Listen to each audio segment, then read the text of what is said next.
Welcome to this quick, brief tutorial on how to use the lesson plan, and in particular, the student copy of it.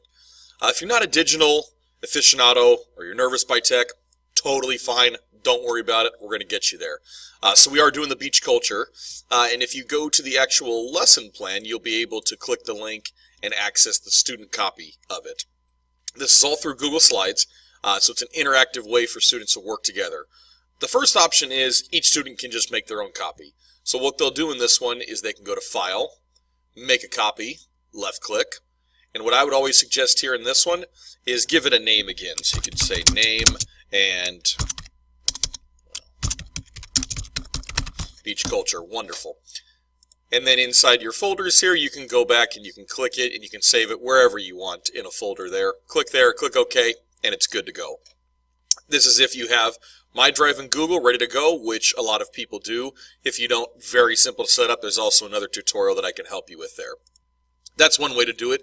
That way each student could have their own copy if you would like that. If you don't want that, and you want maybe other people to work on it together, what I would still suggest is that they go to File, Make a Copy, create their own, share it with some people. But what we'll do is they'll actually make their own copy, and once they have that copy, they're going to go up here to the top right and click on Share.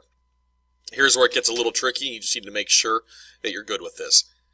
You're going to type in their email. So if you're working in the small group of 2 to 4, they're going to type in their email.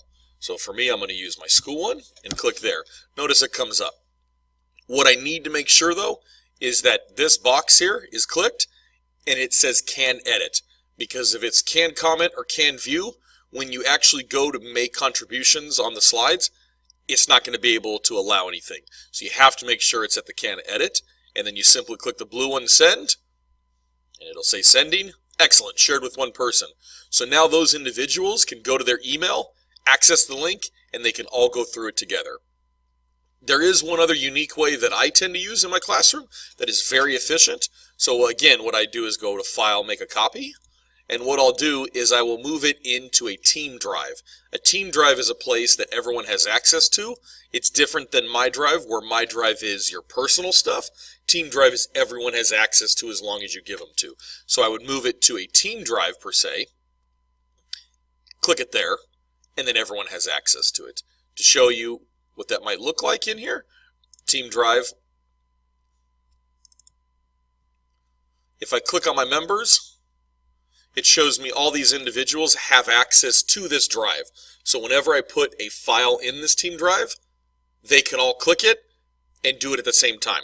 They don't have to have shared access, anything. It's just a way of getting around having to share. But if you don't want to do that, don't sweat it. It is what it is. But there are many options for this and how you want to use it. Whatever you feel comfortable with, go with it.